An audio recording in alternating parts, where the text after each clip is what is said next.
PR সহ 5 দাবিতে জামায়াত ও 8 দলের বিক্ষোভ। নভেম্বরে গণভোট ছাড়া নির্বাচন হতে না দেওয়ার ঘোষণা। নব্য ফ্যাসিবাদ তাড়ানোর হুঁশিয়ারি। গণভোটের মাধ্যমে দাবি আদায় করা ছাড়া বাংলাদেশের মানুষ আগামী দিনে জাতীয় নির্বাচন হতে দেবে না। আপনাদের বিরুদ্ধে আগামী দিনে বাংলাদেশের মানুষ রাজপথে লড়াই করার জন্য নেমে যাবে। সনদ সইয়ের পরও আন্দোলনের সমালোচনা বিএনপির। রাজনীতিতে অনৈক্যে হতাশ মির্জা ফখরুল। নির্বাচনের দিন গণভোটে কমবে ব্যয়, বাড়বে ভোটার উপস্থিতি। একের পর এক কর্মসূচি দিয়ে যাচ্ছে, ওদিকে জুলাই সনদে স্বাক্ষর করে এসেছে। জাতীয় সংসদ নির্বাচনের একই দিনে গণভোটের জন্য একটা ব্যালট থাকলে তাতে ভোটার টার্নআউট বেশি হবে। চারদিকে দেখছি যে একটা অনেকের সুর, তখন আমরা অনেকেই হতাশ হচ্ছি। দেখছিলেন প্রধান শিরোনাম। সন্ধ্যার সময় সঙ্গে আছি আমি জাফর সাদিক। এবার অন্যান্য শীর্ষ সংবাদ। নির্বাচন আইন শৃঙ্খলা পরিস্থিতি বড় চ্যালেঞ্জ। পরিবেশ নিয়ে শঙ্কা নেই ইসির। ভোটের মাঠে বিভিন্ন বাহিনীকে 8 দিন রাখার প্রস্তাব। প্রচারণায় ব্যবহার করা যাবে না ড্রোন। বগুড়ায় এনসিপির সভার বাইরে ককটেল বিস্ফোরণ। নির্বাচন ঘিরে পরিস্থিতি ঘোলাটে করার অপচেষ্টা দেখছেন সার্জিস। শাপলা প্রতীক না দেয়ায় ইসির সমালোচনা। এমপিওভুক্ত শিক্ষকদের মহাসমাবেশ। 20% বাড়ি ভাড়া সহ 3 দাবি আদায়ে অনড় অবস্থান। বিএনপির সংহতি। ক্ষমতায় গেলে চাকরি জাতীয়করণের আশ্বাস নেতাদের। 2 দিন পর শাহজালাল বিমানবন্দরের কার্গো ভিলেজে পণ্য খালা শুরু। আগুনে 12,000 কোটি টাকা ক্ষতির দাবি রপ্তানিকারকদের। বিশেষ তহবিল গঠন করে ক্ষতিপূরণ দেওয়ার দাবি। এবং ধারালো অস্ত্রে জগন্নাথ বিশ্ববিদ্যালয় শিক্ষার্থীকে হত্যা। আলটিমেটাম শেষ হওয়ার আগেই জড়িতদের গ্রেপ্তারের আশ্বাস। ক্যাম্পাসে জানাজা। 2 দিনের শোক ঘোষণা।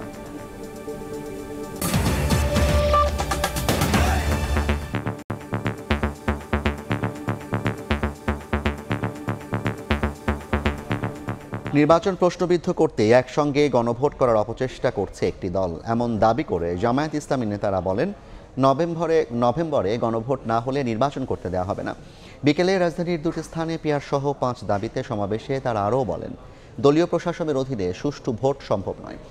অভিন্ন দাবিতে সমাবেশ ও মিছিল করেছে সম্ভাবনা আরও 7টি দল। জুলাই সনদের আইনে ভিত্তি দিতে নভেম্বরে গণভোট, সংসদের উভয় কক্ষে পিআর পদ্ধতি সহ 5 দাবিতে রাজপথে জামায়াতে ইসলামী। সোমবার বিকেলে জাতীয় মসজিদ বাইতুল মোকাররম থেকে শুরু হওয়া তাদের মিছিল পল্টন মোড় হয়ে কাকরাইলে শেষ হয়। মিছিল পূর্ব সমাবেশে আগামী নভেম্বরের মধ্যে গণভোট দিয়ে জুলাই সনদের ভিত্তিতে সংসদ নির্বাচন দেওয়ার দাবি জানান জামায়াত নেতারা। বলেন, গণভোট ছাড়া জাতীয় নির্বাচন হতে দেয়া হবে না। গণভোটের মাধ্যমে দাবি আদায় করা ছাড়া বাংলাদেশের মানুষ আগামী দিনে জাতীয় নির্বাচন হতে দেবে না। লেভেল প্লেইং তৈরি করুন, সবার অধিকার নিশ্চিত করুন, আইন শৃঙ্খলা পরিস্থিতির উন্নতি করুন এবং দলীয়করণের ব্যাপারে সতর্ক হয়ে যান। অবশ্যই দলীয়করণের ব্যাপারে সতর্ক হতে হবে, নইলে স্বৈরাচারী ফ্যাসিবাদী প্রশাসনের বিরুদ্ধে বাংলাদেশের জনগণ যেভাবে রাজপথে ঐক্যবদ্ধ লড়াই করেছে, আপনাদের বিরুদ্ধেও আগামী দিনে বাংলাদেশের মানুষ রাজপথে লড়াই করার জন্য নেমে যাবে। একই সময় রাজধানীর মহাখালীতে সমাবেশ করে ঢাকা মহানগর উত্তর জামায়াত নেতারা বলেন, দলীয় প্রশাসনের অধীনে সুষ্ঠু নির্বাচন সম্ভব নয়। আমরা উপদেষ্টা সরকারকে বলবো, যেভাবে নির্বাচন করলে সত্যিকার নির্বাচন হয় সেই নির্বাচন আপনি করেন, আপনার নাম ইতিহাসে লেখা থাকবে। বর্তমানে যে সমস্ত প্রশাসনের লোক আছে, এই প্রশাসনের লোকগুলোকে রাখা যাবে না। এরা ওই সমস্ত লোক যারা বিগত সরকারের আমলে বিভিন্নভাবে দেশ এবং জাতির দুশ্মনী করেছে। একই দাবিতে জামায়াত ছাড়াও সমাবেশ ও মিছিল করে ইসলামী আন্দোলন, খেলাফত মজলিস সহ 7টি দল। শফিক মুন্সি, সময় সংবাদ, ঢাকা। অভ্যুত্থান পরবর্তী সময়ে রাজনীতিতে অনৈক্য হতাশাজনক বলে মন্তব্য করেছেন বিএনপি মহাসচিব মির্জা ফখরুল ইসলাম আলমগীর। 71 ও 24-এর ঐক্যে ভাঙন ধরানোর অপচেষ্টা সচেতনভাবে প্রতিহতের হুঁশিয়ারি দিয়েছেন তিনি। আলাদা কর্মসূচিতে দলের নেতারা অভিযোগ করেন, কিছু দল জুলাই সনদে সই করে বাইরে এসে ভিন্ন কথা বলছে। উগ্রবাদ ছড়ালে ফ্যাসিবাদ ফেরার শঙ্কা তাদের। জুলাই সনদ স্বাক্ষরের আগে রাজনৈতিক দলগুলোর মধ্যে চলে কথার লড়াই। সনদ স্বাক্ষরের পরও সেই ধারা থেকে বের হওয়ার কোনো লক্ষণ নেই। সোমবার কাকরাইলের ডিপ্লোমা ইঞ্জিনিয়ার্স ইনস্টিটিউটে কৃতি শিক্ষার্থীদের এক সংবর্ধনা অনুষ্ঠানে যোগ দিয়ে বিএনপি মহাসচিব রাজনীতিতে ঐক্যের সম্ভাবনার মধ্যে অনৈক্যের সুরে হতাশা প্রকাশ করেন। সততা ছাড়া পরিচ্ছন্ন রাজনীতি সম্ভব নয় বলেও মন্তব্য করেন মির্জা ফখরুল। এত বড় একটা অভ্যুত্থানের পরে এত বড় একটা সুযোগ সৃষ্টি হয়েছে দেশটাকে আবার সুন্দর করবার, সুন্দর করে গড়ে তুলবার, কিন্তু আমরা যখন চারদিকে দেখছি যে আমাদের রাজনীতিবিদরা ঐক্য হারিয়ে ফেলছেন, অনৈক্যে চলে যাচ্ছেন, আমরা চারদিকে দেখছি যে একটা অনৈক্যের সুর, তখন আমরা অনেকেই হতাশ হচ্ছি। এদিন বিকেলে বিএনপি চেয়ারপারসনের গুলশান কার্যালয়ে সনাতন ধর্মাবলম্বীদের বিএনপিতে যোগদানের আয়োজনে অংশ নেন দলের মহাসচিব। বলেন, কিছু মানুষ ৭১ ও ২৪-এর ঐক্যে ভাঙন ধরনের অপচেষ্টা করছে, তা প্রতিহতের হুঁশিয়ারি দেন মির্জা ফখরুল। আমরা এই দেশে আর প্রতিশোধ প্রতিহিংসা চাই না। আমরা ১৯৭১ সালে যে বাংলাদেশ তৈরি করেছিলাম, যে বাংলাদেশের স্বপ্ন দেখেছিলাম, এবং ২০২৪ সালে ৫ই আগস্ট যে নতুন একটা বাংলাদেশের স্বপ্ন দেখে আমরা নতুন বাংলাদেশে আবির্ভূত হলাম, সেই বাংলাদেশকে নির্মাণ করতে চাই। এদিকে জাতীয় প্রেস ক্লাবের সামনে এক কর্মসূচিতে বিএনপি চেয়ারপারসনের উপদেষ্টা মোয়াজ্জেম হোসেন আলাল বলেন, জুলাই সনদ স্বাক্ষরের পর কিছু দল বাইরে এসে ভিন্ন কথা বলছে। কথা একরকম বলছে কিছু রাজনৈতিক দল, আবার কাজ করছে আবার আর এক রকম। একের পর এক কর্মসূচি দিয়ে যাচ্ছে, ওদিকে জুলাই সনদে স্বাক্ষর করে এসেছে। আজকে আবার তরুণদের দল যেটা এনসিপি, তারা আবার বলেছে জামাত ইসলাম নাকি প্রতারক। আবার জামাত ইসলাম বলেছে নাহিদ ইসলামের বক্তব্য বাঞ্ছিত নয়, কাঙ্ক্ষিত নয়। গণতন্ত্রকামী দলগুলোর উগ্রতা ছড়ালে ফ্যাসিবাদ আবারও ফিরে আসতে পারে বলে সতর্ক করেন মোয়াজ্জেম হোসেন আলাল। আহমেদ সালেহিন, সময় সংবাদ, ঢাকা। জুলাই জাতীয় সনদে সই না করা দলগুলো স্বাক্ষর করবে বলে আশাবাদী বিএনপি। এ নিয়ে জাতীয় নির্বাচনে কোনো প্রভাব পড়বে না বলে মনে করে দলটি। বিএনপির স্থায়ী কমিটির সদস্য সালাউদ্দিন আহমেদ বলেন, নির্বাচনের দিন গণভোট হলে রাষ্ট্রের ব্যয় কমবে, বাড়বে ভোটার উপস্থিতি। গণভোট হলে নির্বাচিত সংসদ সনদ বাস্তবায়নের বাধ্য থাকবে বলেও মন্তব্য করেন তিনি। আহমেদ সালেহিনের রিপোর্ট। দীর্ঘ ৭ মাসের বৈঠকে ঐক্যমত্য কমিশনের দেয়া ৮৪টি প্রস্তাবে রাজনৈতিক দলগুলোর সমর্থনের পর সই হয় জুলাই জাতীয় সনদ। নানা আলোচনা আর মত দ্বিমতের পরও ২৬টি দল স্বাক্ষর করে ঐতিহাসিক রাজনৈতিক এই দলিলে। সই করেনি এনসিপি সহ কয়েকটি বাম দল। বিএনপির স্থায়ী কমিটির সদস্য সালাউদ্দিন আহমদ মনে করেন, কেউ সনদে সই না করলেও জাতীয় নির্বাচনে প্রভাব পড়বে না। তবে সরকার ও জাতীয় ঐক্যমত্য কমিশনের আশ্বাসে নির্ধারিত সময়ের মধ্যেই সনদে সই করবেন বাকিরা। তারা স্বাক্ষর করবেন না এরকম কোনো অবস্থান প্রকাশ করেনি। বলেছে সনদে কি আছে দেখে তারপরে তারা স্বাক্ষর করবেন। আমি আশা করি তারা সময় করে স্বাক্ষর করবেন। সে স্বাক্ষর করার সুযোগটা আছে। আমি মনে করি সেটা জাতীয় নির্বাচনে কোনো প্রভাব ফেলবে না। সনদ নিয়ে গণভোটের বিষয়ে একমত সব দল। দুটি দল ছাড়া সবাই চায় জাতীয় নির্বাচনের দিনই হোক গণভোট। সালাউদ্দিন আহমদ মনে করেন, একই দিন গণভোট হলে রাষ্ট্রীয় খরচ কমবে, বাড়বে ভোটার উপস্থিতি। জুলাই জাতীয় সনদ স্বাক্ষরিত হয়েছে, এটা একটি ঐতিহাসিক রাজনৈতিক সমঝোতার দলিল। সেটা বাস্তবায়নের জন্যেই আমরা এখন অঙ্গীকারাবদ্ধ এবং সেটার আইনি ভিত্তি দেওয়ার জন্যেই গণভোট আয়োজন করতে হবে, সেই বিষয়েও আমরা সবাই একমত। দুই একটি রাজনৈতিক দল বলছে যে আগে হতে হবে, সেটা আগে হওয়াটা যৌক্তিক নয়। এখন সেই সময় নেই, বরং জাতীয় সংসদ নির্বাচনের একই দিনে গণভোটের জন্য একটা ব্যালট থাকলে তাতে ভোটার টার্নআউট বেশি হবে। কোনো দাবি তুলে কেউ নির্বাচন বিলম্বের চেষ্টা করলে তা বিএনপি মানবে না বলেও সাফ জানান বিএনপির অন্যতম এই নীতি নির্ধারক। জাতীয় সংসদ নির্বাচনকে বিলম্বিত করার যে কোনো প্রয়াসকে আমরা স্বাগত জানাতে পারি না। আহমেদ সালেহিন, সময় সংবাদ, ঢাকা। বগুড়া এনসিপির সমন্বয় সভার বাইরে ককটেল বিস্ফোরণ হয়েছে। এ ঘটনাকে নির্বাচন সামনে রেখে পরিস্থিতি ঘোলাটে করার অপপ্রয়াস হিসেবে দেখছেন দলটির উত্তরাঞ্চলের মুখ্য সংগঠক সার্জিস আলম। শাপলা প্রতীক না দেয়ায় ইসির বিরুদ্ধে পক্ষপাতমূলক আচরণের অভিযোগ করে সার্জিস বলেন, সুষ্ঠু নির্বাচন নিয়ে এই কমিশনের ওপর আস্থা রাখতে পারছে না বিএনপি।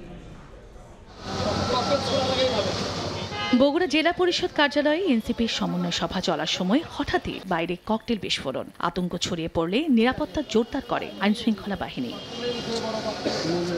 সোমবার দুপুরের এ ঘটনায় একটি ককটেল বিস্ফোরিত হলেও অবিস্ফোরিত অবস্থায় আরেকটি উদ্ধার করে পুলিশ। এই ঘটনায় নিরাপত্তার সঙ্গে সংশ্লিষ্টদের ভূমিকা নিয়ে প্রশ্ন তুলে এনসিপির উত্তরাঞ্চলের মুখ্য সংগঠক বলেন, নির্বাচন সামনে রেখে পরিস্থিতি ঘোলাটে করার অপপ্রয়াস চলছে। বাংলাদেশকে নিয়ে যারা চক্রান্ত করছে, ষড়যন্ত্র করছে, তাদের একটা আমরা আস্ফালন দেখতে পাচ্ছি। অডিটোরিয়ামের পাশে ককটেল বিস্ফোরণ হতে পারে।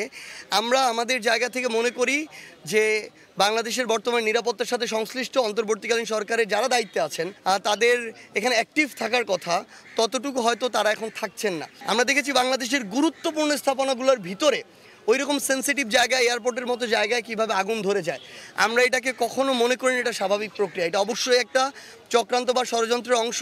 এর আগে জয়পুরহাটের মুক্তিযোদ্ধা কমপ্লেক্স ভবন মিলনায়তনে দলটির সমন্বয় সভা শেষে সার্জিস আলম বলেন, আগামী সংসদে নির্ধারকের ভূমিকায় থাকবে এনসিপি। আগামীর যে সংসদ নির্বাচন, সেই নির্বাচনে এই শক্তিশালী সাংগঠনিক কাঠামো তৈরির পরে এনসিপি আগামীর সংসদে কারা যাবে তার নির্ধারকের ভূমিকায় থাকবে এনসিপি। আমরা জনগণের প্রতিনিধিত্ব করে সংসদে সরকার দল হিসেবে জনগণের প্রতিনিধিত্ব করতে চাই, না হয় শক্তিশালী বিরোধী দল হিসেবে প্রতিনিধিত্ব করতে চাই। আমরা জাতীয় পার্টির মতো পোষা বিরোধী দল হওয়ার জন্য রাজনীতি করতে আসি না। জয়পুরহাট থেকে বগুড়ার সভা শেষে পঞ্চগড়ে চলে যান সার্জিস আলম। চন্দ্রা বিশ্বাস, ববি, সময় সংবাদ। নির্বাচনে ড্রোন ব্যবহার বন্ধ এবং এআই অপব্যবহার ঠেকানোর পাশাপাশি ভোট সুষ্ঠু করতে বাহিনী ও সংস্থাগুলোকে ভূমিকা রাখার আহ্বান জানিয়েছে ইসি। জাতীয় নির্বাচনে আইনশৃঙ্খলা পরিস্থিতি নিয়ন্ত্রণ সবচেয়ে বড় চ্যালেঞ্জ উল্লেখ করে কমিশন সচিব জানান, ভোটের পরিবেশ নিয়ে শঙ্কা নেই। গত বছরের সেই জুলাই আন্দোলনের পর থেকে যে অবস্থার সৃষ্টি হয়েছে, সেই দিক থেকে তো অবশ্যই চ্যালেঞ্জ তো আছে আইনশৃঙ্খলার। ফেব্রুয়ারিতে জাতীয় নির্বাচনের প্রস্তুতি নিচ্ছে সরকার, আর এই প্রস্তুতির মধ্যে আইনশৃঙ্খলা পরিস্থিতি নিয়ন্ত্রণকেই সবচেয়ে বড় চ্যালেঞ্জ মনে করছে নির্বাচন কমিশন। এমন বাস্তবতায় সোমবার সশস্ত্র আইনশৃঙ্খলা বাহিনীর সব বিভাগের প্রতিনিধিদের সঙ্গে বৈঠক করে সাংবিধানিক প্রতিষ্ঠানটি, যেখানে অংশ নেন স্বরাষ্ট্র মন্ত্রণালয়ের সিনিয়র সচিব, মহা পুলিশ পরিদর্শক, 3 বাহিনীর প্রতিনিধি সহ আইনশৃঙ্খলার সঙ্গে যুক্ত অন্যান্য প্রতিষ্ঠানের 16 কর্মকর্তা। বৈঠক শেষে ব্রিফিংয়ে কমিশন সচিব জানান, ভোটের পরিবেশ নিয়ে কোনো উদ্বেগ নেই। বলেন, সুষ্ঠু ও অংশগ্রহণমূলক নির্বাচন চায় সকলে। নির্বাচন করার মতন পরিবেশ আছে এবং আশঙ্কা প্রকাশের কোনো কারণ এখানে ছিল না। আমি তাদের ভিতরে উদ্বেগ দেখিনি, বরং এটা দেখেছি যে তারা একটা ভালো ইলেকশনের প্রতি প্রতিশ্রুতিবদ্ধ। এছাড়া নির্বাচনে ড্রোন ব্যবহার বন্ধ এবং এআই অপব্যবহার ঠেকানোর পাশাপাশি ভোট সুষ্ঠু করতে বাহিনী ও সংস্থাগুলোকে ভূমিকা রাখার আহ্বান জানিয়েছে কমিশন। নির্বাচনী প্রচারণায় ড্রোন ব্যবহার করা যাবে না, কিন্তু আমাদের আইন শৃঙ্খলা বাহিনী তার প্রয়োজনে ড্রোন ব্যবহার করবেন। এআই এর অপব্যবহারের ক্ষেত্রে এনটিএমসি যে ব্যবস্থাটা নিয়েছিল পূজার সময়, ওটা একটা সাকসেসফুল ইভেন্ট, সেটা আমরা ব্যবহার করতে পারি। 5 দিনের ডিপ্লয়মেন্ট প্রোগ্রাম করা হয়, সেখানে একটা প্রস্তাব এসছে নির্বাচনের আগে 3 দিন, নির্বাচনের দিন এবং নির্বাচন পরবর্তীতে 4 দিন। 4 দিন এটা আমরা পরীক্ষা করে দেখব।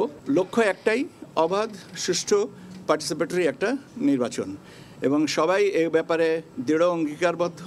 আইন অনুযায়ী মাঠে দায়িত্ব পালন করবেন সেনাবাহিনীর সদস্যরা। সেনাবাহিনী নীতিগতভাবে তারা যে অবস্থানে, যে যার অবস্থানে আছেন। কাউসার চৌধুরী, কুমু, সময় সংবাদ, ঢাকা। সন্ধ্যার সময় আরও থাকছেন। চিত্রনায়ক সালমান শাহর মৃত্যুর 29 বছর পর হত্যা মামলা দায়েরের আদেশ আদালতের। তদন্তের দায়িত্বে রমনা থানা পুলিশ। বিচার দাবিতে আদালত প্রাঙ্গণে ভক্তদের মানববন্ধন। 3 দফা দাবিতে কেন্দ্রীয় শহীদ মিনারে বেসরকারি এমপিওভুক্ত শিক্ষক কর্মচারীদের মহাসমাবেশ। প্রজ্ঞাপন জারি না করা পর্যন্ত কর্মসূচি চালিয়ে যাওয়ার ঘোষণা দেন শিক্ষক নেতারা। কাল শাহবাগ অভিমুখে কালো পতাকা মিছিলের ঘোষণাও দেন তারা। এদিকে বিএনপি সরকার গঠন করলে এমপিও শিক্ষকদের চাকরি জাতীয়করণের আশ্বাস দেন বিএনপির যুগ্ম মহাসচিব শহীদুদ্দিন চৌধুরী আনি। বাড়ি ভাড়া 20%, মেডিকেল ভাতা 1500 টাকা ও উৎসব ভাতা 75% করার দাবিতে 8 দিনের অবস্থান কর্মসূচির পর কেন্দ্রীয় শহীদ মিনারে মহাসমাবেশের ডাক দেন বেসরকারি এমপিওভুক্ত শিক্ষক কর্মচারীরা। রোববার দেশের বিভিন্ন প্রান্ত থেকে আসা শিক্ষকরা যোগ দেন কর্মসূচিতে। দাবি দেওয়া না মানলে অবস্থান কর্মসূচি চালিয়ে যাওয়ার হুঁশিয়ারি দেন তারা। আমাদের ট্যাক্সের টাকায় আপনারা চলেন, আমাদেরকে আপনারা বিভিন্নভাবে এই 20%, 10%, 5%, 500 টাকা এই ধরনের এই ভুয়া প্রজ্ঞাপন থেকে আপনারা বিরত থাকুন। অভিভাবক, ছাত্রছাত্রী সকলেই যেহেতু আমাদের এই দাবির সঙ্গে একমত, তাহলে কেন আমাদের এই দাবিটা মেনে নেওয়া হচ্ছে না, এটা আমাদের বোধগম্য নয়। সরকার গেল, সরকার আসলো, কিন্তু সরকার যাবার আগে বলে শিক্ষার ক্ষেত্রে আমূল পরিবর্তন আনবে, কিন্তু ওই সেই সুনীল গঙ্গোপাধ্যায়ের মতন 54 বছরেও কেউ কথা রাখেনি, সবাই আসছে আর গেছে। শিক্ষকদের সমাবেশে যোগ দিয়ে বিএনপির যুগ্ম মহাসচিব শহীদুদ্দিন চৌধুরী অ্যানি বলেন, শিক্ষার আধুনিকায়ন ছাড়া কোনো সংস্কার সম্ভব নয়। বিএনপি সরকার গঠন করলে শিক্ষকদের চাকরি জাতীয়করণের প্রতিশ্রুতি দেন তিনি। শিক্ষকদের ন্যায্য দাবি, চাকুরির সুবিধা এবং রাষ্ট্রীয় নিরাপত্তা, এই বিষয়টিকে আমরা সবচেয়ে বেশি গুরুত্ব দিয়েছি। আগামী দিনে যেন এই আন্দোলন আর না করতে হয়, সেই জন্য ওই যে পূর্ণ জাতীয়করণের কথাটাই আমরা আপনাদের সামনে তুলে ধরলাম। সমাবেশ থেকে মঙ্গলবার শাহবাগ অভিমুখে কালো পতাকা মিছিলের ঘোষণা দেন শিক্ষক নেতারা। এছাড়া দেশজুড়ে ডাক দেয়া হয় অবস্থান কর্মসূচির। সিদ্ধান্ত নিয়েছি 22 তারিখ পর্যন্ত আমরা অপেক্ষা করব, যেহেতু মহাসচিব আমাদেরকে কথা দিয়েছেন। এরপরে যদি না হয়, পরবর্তী যে পরিস্থিতি তৈরি হবে, এটা বাংলাদেশ কখনো দেখিনি। 3 দফা দাবিতে 12 অক্টোবর থেকে আন্দোলনে বেসরকারি এমপিওভুক্ত শিক্ষকেরা। রোববার বাড়ি ভাড়া 5% বৃদ্ধি করে সরকার প্রজ্ঞাপন দিলেও তা প্রত্যাখ্যান করে কর্মসূচি চালিয়ে যাওয়ার ঘোষণা দেন শিক্ষক নেতৃবৃন্দ। সামদানি প্রত্যয়, সময় সংবাদ, ঢাকা। ধারালো অস্ত্র দিয়ে গলায় আঘাত করা হয় জগন্নাথ বিশ্ববিদ্যালয়ের শিক্ষার্থী জোবায়েদ হোসেনকে। সেই ক্ষত থেকেই রক্তক্ষরণে মৃত্যু হয় বলে জানিয়েছেন ময়নাতদন্তকারী চিকিৎসক। হত্যাকাণ্ডের সঙ্গে জড়িতরা শনাক্ত হয়েছে জানিয়ে দ্রুত গ্রেপ্তারের আশ্বাস দিয়েছে পুলিশ। এদিকে ক্যাম্পাসে অনুষ্ঠিত হয়েছে জোবায়েদের জানাজা। বিশ্ববিদ্যালয়ে ঘোষণা করা হয়েছে 2 দিনের শোক। এখনো বিশ্বাসই করতে পারছেন না আদরের সন্তান এই পৃথিবীতে নেই। গণমাধ্যমে কথা বলতে গিয়ে বারবার কান্নায় ভেঙে পড়ছিলেন জগন্নাথ বিশ্ববিদ্যালয়ের শিক্ষার্থী জোবায়েদ হোসেনের বাবা। আমি এইভাবে আদর যত্ন করি আমার ছেলেকে। সন্তানের হত্যাকারীদের দৃষ্টান্তমূলক শাস্তির দাবি জানান তিনি। যে মাইরা থাকে তাকে যে আল্লাহ পাকে সুস্থ বিচার চাই, এই সুস্থ বিচার চাওয়া বাদে আমার আর কিছু করার নাই। ময়নাতদন্ত শেষে মরদেহ নেওয়া হয় ক্যাম্পাসে। কান্নায় ভেঙে পড়েন সহপাঠীরা। বাদ জোহর অনুষ্ঠিত হয় জানাজা। পরে বিশ্ববিদ্যালয়ের ভাষা শহীদ রফিক ভবনে সংবাদ সম্মেলন আয়োজন করা হয়। জোবায়েদের মৃত্যুতে 2 দিনের শোক ঘোষণা করা হয় বিশ্ববিদ্যালয়ে। শিক্ষক সমিতি আসামিদের ধরতে মঙ্গলবার সকাল 10টা পর্যন্ত আলটিমেটাম দেন। হত্যার বিচারের আগ পর্যন্ত মাঠে থাকার হুঁশিয়ারিও দেন উপাচার্য। আগামীকাল সকাল 10টার মধ্যে এই হত্যার সাথে যারা জড়িত তাদের প্রত্যেককে চিহ্নিত করে, হত্যার মোটিভকে উদ্ঘাটন করে তাদেরকে আইনের আওতায় আনতে হবে। শুরু থেকেই আমরা এটার সাথে আছি এবং থাকব যতক্ষণ না পর্যন্ত এর উপযুক্ত বিচার নিশ্চিত না হয়। পরে ডিএমপি লালবাগ বিভাগের উপকমিশনার জানান, আসামিদের শনাক্ত করা হয়েছে, আলটিমেটামের আগে আসবে আইনের আওতায়। এখন আমাদের মূল টার্গেট হলো আমার প্রকৃত অপরাধী যারা ছুরি চালাইছে তাদেরকে অ্যারেস্ট করা। আপনারা আমাদের উপর আস্থা বিশ্বাস রাখেন, আমার মনে হয় আপনারা খুশি হবেন এবং আগামীকাল সকাল 10টা লাগবে না। রোববার বিকেলে পুরান ঢাকার আরমানিটোলায় খুন হন জগন্নাথ বিশ্ববিদ্যালয়ের শিক্ষার্থী জোবায়েদ হোসেন। মাসুদুর রহমান, সময় সংবাদ, ঢাকা। 2 দিন পর শুরু হলো শাহজালাল বিমানবন্দরের কার্গো ভিলেজের পণ্য খালাস কার্যক্রম। দুপুরের পর আমদানিকারক প্রতিষ্ঠানের পণ্য খালাস করতে দেখা গেছে। তবে সকাল থেকেই বিমানবন্দরের ভেতরে বাইরে অপেক্ষায় ছিলেন আমদানিকারক, সিএনএফ এজেন্ট এবং কুরিয়ার সার্ভিসের প্রতিনিধিরা। আগুনে ক্ষতিগ্রস্ত শাহজালাল আন্তর্জাতিক বিমানবন্দরের কার্গো ভিলেজ। 2 দিন পর সোমবার দুপুরে বিমানবন্দরের 9 নম্বর গেট দিয়ে হলো আমদানি পণ্য খালাস। ভয়াবহ অগ্নিকাণ্ডের পরে গত রাতে একটা ফুলের কনসাইনমেন্ট, পেরিশেবল পচনশীল ফুল, এই ফুলের কনসাইনমেন্ট ডেলিভারি হয়েছে এবং আজকে ইয়ং ওয়ান আপনারা জানেন একটা বড় গার্মেন্টস প্রতিষ্ঠান ইপিজেডের ইয়ং ওয়ানের একটা কনসাইনমেন্ট ডেলিভারি হয়েছে। এই পণ্যটা আগুন লাগার আগে আসছে, এটা রানওয়েতে ছিল, এটা সেভ করা সম্ভব হয়েছে। যে ভবনটা পড়ে গেল এখানে যে গেট বির যে প্রসেসটা যেভাবে আগে হইতো সেই প্রসেসটাই 9 নম্বর গেটে হবে। তবে সকাল থেকেই বিমানবন্দরের ভেতরে অপেক্ষায় ছিলেন আমদানিকারক, C&F এজেন্ট এবং কুরিয়ার সার্ভিসের প্রতিনিধিরা। ক্ষয়ক্ষতির আশঙ্কায় দুশ্চিন্তায় তারা। আমার ইম্পোর্টার আনছে, এটা বাংলাদেশে আনছে, এটা সোয়েটার তৈরি করবে, সোয়েটার আবার এক্সপোর্ট করে দিবে। যে সুতাটা পড়ে গেল, পুড়ে গেছে, এই সুতাটার এক্সপোর্টটা ক্যান্সেল হওয়ার সম্ভাবনাই বেশি। আজকে সকালে হিসাব করছি $4 লাখ উপরের মাল আমাদের ভিতরে আছে এই অগ্নিদগ্ধ সময়ের ভিতরে, কিন্তু যেটা পুরার সময় যেটা অঘটন ঘটছে সেটা বাদ। গতকালকে যেটা আসছে সেই মাল নেওয়ার জন্য আজকে আসছি, কিন্তু সাফিসিয়েন্ট প্রস্তুতি এখনো নাই। আমি একজন আর্মস ডিলার, আমার 5টা কনসাইনমেন্ট আছে, গত জুলাই মাসের 22 তারিখে দেওয়া আছে। আজ অবধি আমি মালটা ডেলিভারি পাই নাই।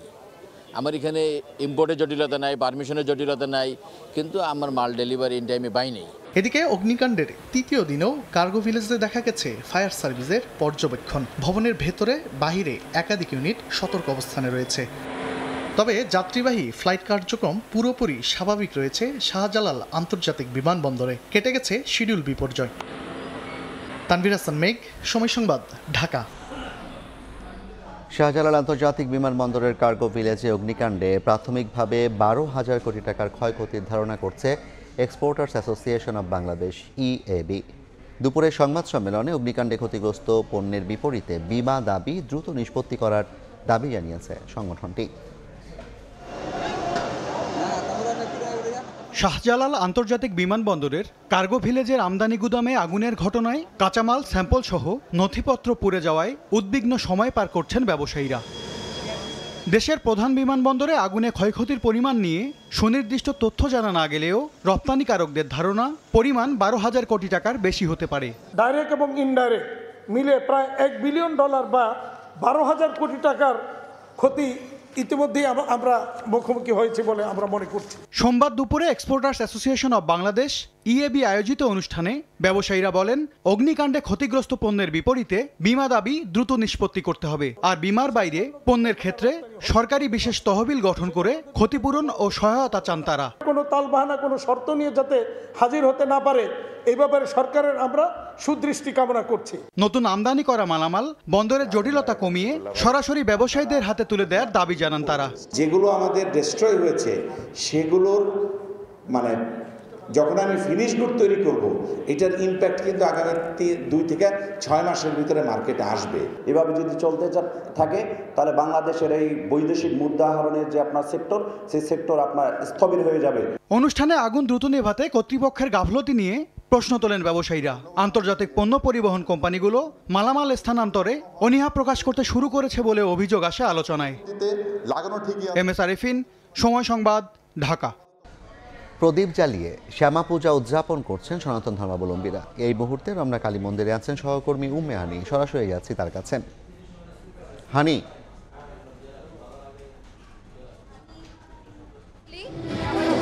শ্যামা পূজা এবং আজকে কিন্তু এখানে কিন্তু শ্যামা পূজার যে দীপাবলির যে আনুষ্ঠানিকতা সেটি কিন্তু শুরু হয়েছে। অর্থাৎ একটু যদি বলি যে সন্ধ্যার পর থেকেই কিন্তু আসলে শুরু হয় দীপাবলির আনুষ্ঠানিকতা এবং আনুষ্ঠানিকতার প্রস্তুতি, এবং এর কিছুক্ষণ আগেই কিন্তু এখানে 108টি প্রদীপ জ্বালিয়ে কিন্তু দেবীর উদ্দেশ্যে আহ্বান জানানো হয় এবং এখন মন্দির প্রাঙ্গণে আসলে ভক্তরা দীপ জ্বালাচ্ছেন এবং এখানে কিন্তু ফুলের মাধ্যমে আসলে শুভ দীপাবলি লেখা রয়েছে এবং ভক্তরা সেই ফুলের উপরে থাকা যে প্রদীপগুলো রয়েছে সেগুলোই জ্বালাচ্ছেন এবং এখানে কিন্তু অনেকে ছবি তুলছেন এবং অনেক ভক্তরা প্রত্যেকে কিন্তু নিজের প্রার্থনা করছেন এবং কেউ শান্তির জন্য, কেউ পরিবারের মঙ্গলের জন্য এবং কেউ কিন্তু দেশের কল্যাণের জন্য আসলে প্রার্থনা করছে। এবং একটু বলে রাখি, আজকে কিন্তু রাত 12:30 এখানে হবে শ্যামা পূজা এবং এখন কিন্তু পুরো মন্দির প্রাঙ্গণে আসলে তিল পরিমাণ ঠাঁই নেই এবং ভক্তদের যে আসলে পদচারণা সেটিতে কিন্তু মুখর হয়ে উঠেছে মন্দির প্রাঙ্গণ। এবং একটু বলে রাখি যে হিন্দু পুরাণ অনুযায়ী কিন্তু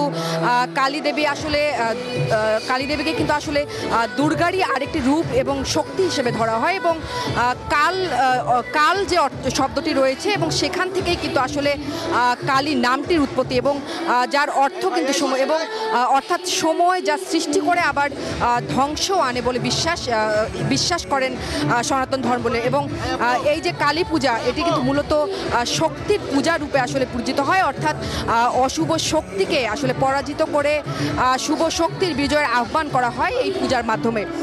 এবং ভক্তদের বিশ্বাস আসলে দেবী কালী আসেন দুষ্টের দমন আর শিষ্টের লালনের মাধ্যমে।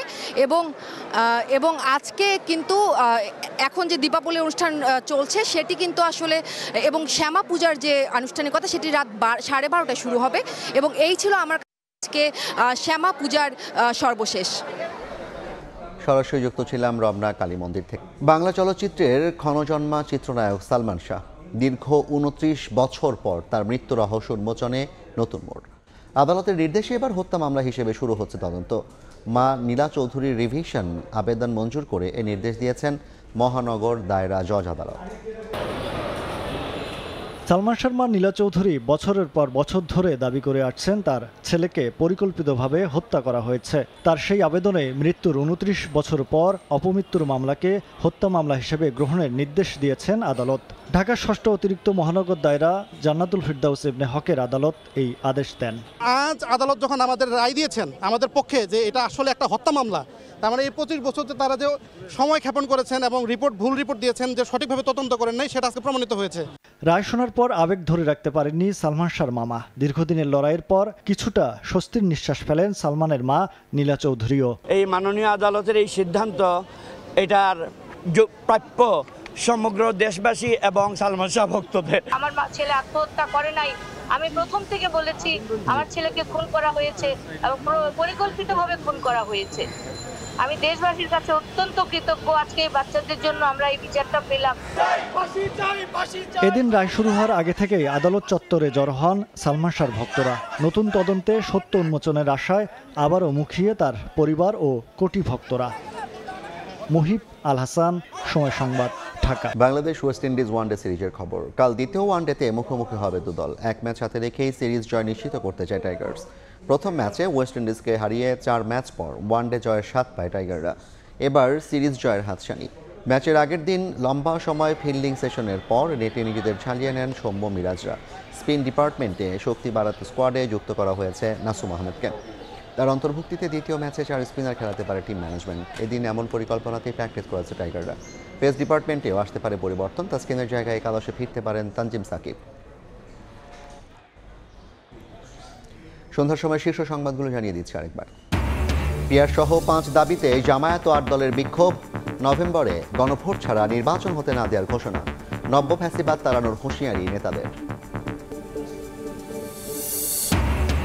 সনদ সই করে মাঠে কর্মসূচির সমালোচনা বিএনপির। রাজনীতিতে অনৈক্যে হতাশ মির্জা ফখরুল।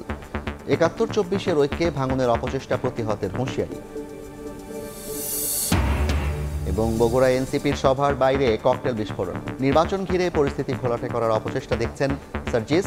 শাপলা প্রতীক না দেয়ায় ইসির সমালোচনা।